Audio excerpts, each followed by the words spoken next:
बड़े खुलासे हो रहे हैं जतिन। एफआईआर रिपोर्ट से साफ ये भी पता लग रहा है कि जो महिला पुलिसकर्मी थी उनके साथ भी छेड़छाड़ का प्रयास किया गया था। किस तरह से कार्रवाई की जा रही है और क्या कुछ बड़े अपडेट?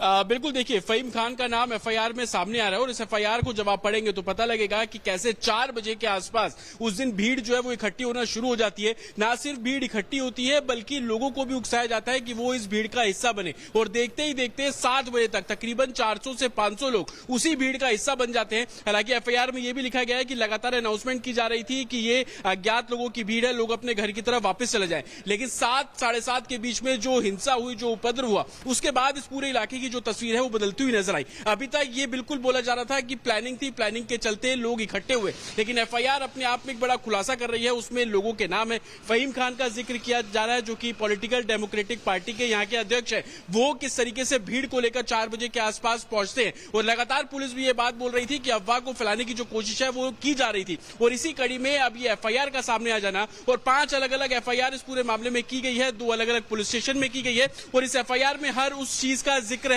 कि भीड़ किस तरीके से इकट्ठी हुई, भीड़ कैसे उग्र हुई, उग्र होने के बाद किस तरीके से आगजनी की गई, लोगों के हाथ में डंडे थे, लोगों के पास पत्थर थे और उसी का इस्तेमाल आगजनी और पत्थरबाजी में साफ तौर पर किया गया। लेकिन इस एफआईआर में सबसे बड़ी बात यह भी कि जो पुलिसकर्मी वहां पर तैनात थे, खासतौर पर महिला पुलिसकर्मी वहां पर जो तैनात थी, उनके साथ भी बदसलूकी की गई। न सिर्फ बदसलूकी की गई, उनकी वर्दी को खींचने की कोशिश भी की और ये तमाम डिस्क्रिप्शन जो है वो इस एफआईआर का हिस्सा बनी हुई है। हालांकि पुलिस का कहना है कि जिन लोगों के नाम इसमें सामने आ रहे हैं उनकी गिरफ्तारी इस पूरे मामले में की जाएगी। साथ ही जो फुटेज पुलिस के पास मिल रही है उस फुटेज के बेसिस पर भी इस पूरे मामले को जो इन्वेस्टिगेट है वो किया जा रहा है। अभी तक 40 लोगों की गिरफ्तारी की गई है, लेकिन पॉलिटिकल कनेक्शन इस भीड़ का हिस्सा होना कहीं ना कहीं अब ये सवाल खड़े कर रहा है। पुलिस का कहना है कि अभी जो भी फैक्ट्स उनके सामने आ रहे हैं, 10 ऐसी टीमें बना दी गई हैं जो लगातार लोगों के संपर्क में है, वो डोर टू डोर जा रहे हैं, लोगों के फोन में क्या कुछ वीडियोज है वो वीडियो उनसे ले रहे हैं। साथ ही जो पुलिस के पास वीडियो है आम लोगों से उसको आइडेंटिफाई कराया जा रहा है और उसी बेसिस पर जो गिरफ्तारी है वो की जा रही है। आज कर्फ्यू का दूसरा दिन भी है, तस्वीरें भी मैं आपको दिखा दूं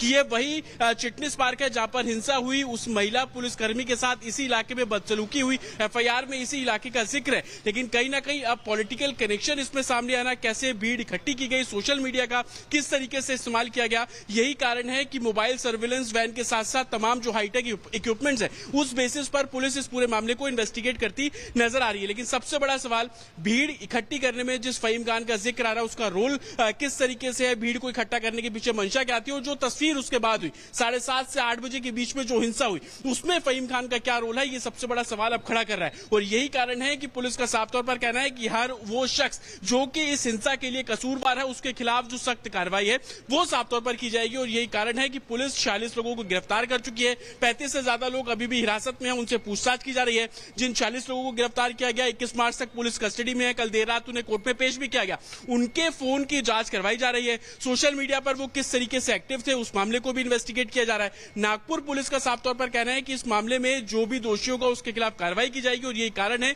कि चाहे वो ग्राउंड स्टाफ हो, नागपुर पुलिस हो, हर कोई ग्राउंड पर मौजूद है और हर एक सबूत को जुटाने की जो कवायद है वो तेजी से की जा रही है। Back to studio.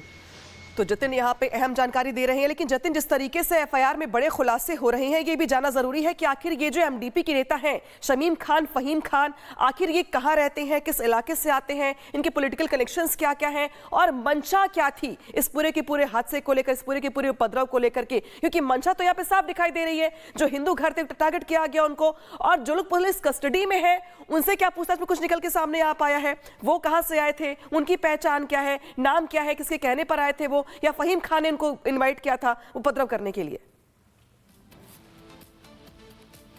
बिल्कुल, देखिए एफआईआर को जब आप डिटेल में पढ़ेंगे तो उसमें फहीम खान के बारे में जिक्र है। फहीम खान जो कि माइनॉरिटी डेमोक्रेटिक पार्टी के अध्यक्ष हैं, जिस इलाके में हम खड़े हैं महाल, यहीं के ही वो पास के रहने वाले हैं। वो किस तरीके से 70 लोगों की भीड़ लेकर शिवाजी चौक पर पहुंचते हैं, उसके बाद जो भीड़ का स्वरूप बदलता है, भीड़ की तस्वीर बदलती है और यही जांच का विषय है। फहीम खान को लेकर अभी पुलिस का कहना है कि इस पूरे मामले में जिन जिन लोगों के नाम सामने आ रहे हैं उनके रोल को आइडेंटिफाई किया जा रहा है। हालांकि जो फुटेज पुलिस के पास मौजूद है उसको उसको भी वेरीफाई किया जा रहा है। पुलिस की ये मंशा है कि किसी बेकसूर पर कार्रवाई नहीं ना हो जाए, और यही कारण है कि कल जब लगातार बातचीत की जा रही थी, पुलिस कमिश्नर भी 50 लोगों को हिरासत में लेने की बात कर रहे थे, लेकिन देर रात जब उन्हें कोर्ट में पेश किया गया तो उनकी संख्या 46 थी। तो बहुत फूक पर पुलिस इस पूरे मामले में कदम रखती हुई नजर आ रही है। लेकिन सबसे बड़ा सवाल यही कि फहीम खान का फिलहाल के लिए बहुत शुक्रिया। इसी बीच एक बड़ी खबर में दर्शकों को बता दें, महाराष्ट्र के गृह राज्य मंत्री योगेश कदम का एक बड़ा दावा, नागपुर दंगा पूर्व नियोजित लग रहा है। पहले से इसकी पूरी प्लानिंग की गई थी और दोषियों के खिलाफ कड़ी कार्रवाई की जाएगी। जो भी इसमें दोषी है वो बख्शा नहीं जाएगा, क्योंकि आपको बता दें योगेश कदम का ये मानना है कि नागपुर दंगा पूर्व नियोजित लग रहा है। जिस तरीके से अंजाम दिया गया वो सब कुछ एक वेल प्लानिंग के तहत लग रहा है।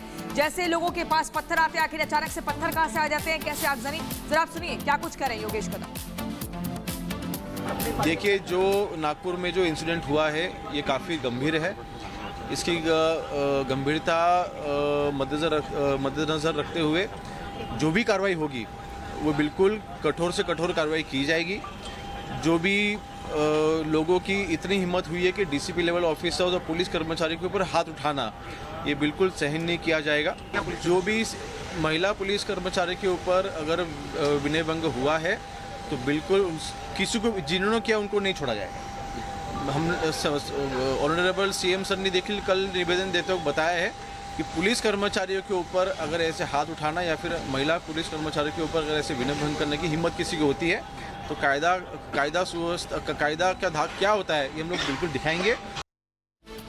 के गृह राज्य मंत्री को सुना आपने, जिनकी ओर से साफ साफ जानकारी दी जा रही है। कहा जा रहा है दरअसल ये कि जो सब कुछ हुआ वो पूर्व प्लानिंग के साथ, लेकिन जरा ये भी समझ लीजिए कि कुल कितने गुनहगार हैं, साजिश के तार कहां पे जुड़ते दिखाई दे रहे हैं। नागपुर की हिंसा की एफआईआर जो हुई है इसमें बड़ा खुलासा हुआ है। खुलासा क्या है समझाते हैं आपको। दंगों की जो स्क्रिप्ट थी, जो उसका मास्टरमाइंड था, उसका भी खुलासा हुआ है। साफ साफ नाम निकल के सामने आया है। 2 चेहरे ऐसे जिसमें बड़े गुनहगार दिखाई दे रहे हैं। माइनॉरिटी डेमोक्रेटिक पार्टी की भीड़ थी, ये जो कार्यकर्ता थे वो उसी के थे। एमडीपी अध्यक्ष ने 50 लोगों को जमा किया था, बुलाया था उपद्रव करने के लिए। फहीम और शमीम खान ने यहाँ पे भीड़ जुटाई थी। भीड़ जुटते जुटते उग्र हो गई और बाद में इन लोगों ने हंगामा किया, उपद्रव किया। बाद में 400-500 लोग इकट्ठे हो गए थे। पहले 50 थे, बाद में 500 हो गए थे।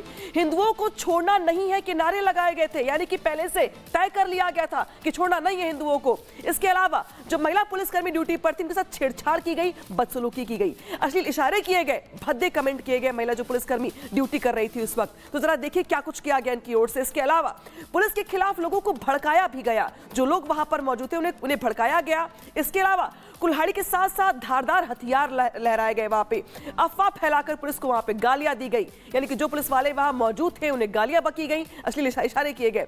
पुलिस पर घातक हथियार से हमला हुआ। याद होगा आपको, निकेतन नाम के जो डीसीपी हैं वो हमला में घायल भी हो गए हैं, कुल्हाड़ी लगी उन्हें, 20 टाके लगाए गए उन्हें। तो देखिए जिस तरीके से वहां पे पुलिस ड्यूटी कर रही थी उन पर हमला किया गया। जो महिला पुलिसकर्मी थी बदसलूकी की गई उनके साथ। इसके अलावा यह भी कहा गया कि हिंदुओं को छोड़ेंगे नहीं। सीधे रुख करते सहयोगी जतिन एफआईआर से कई बड़े खुलासे हुए हैं।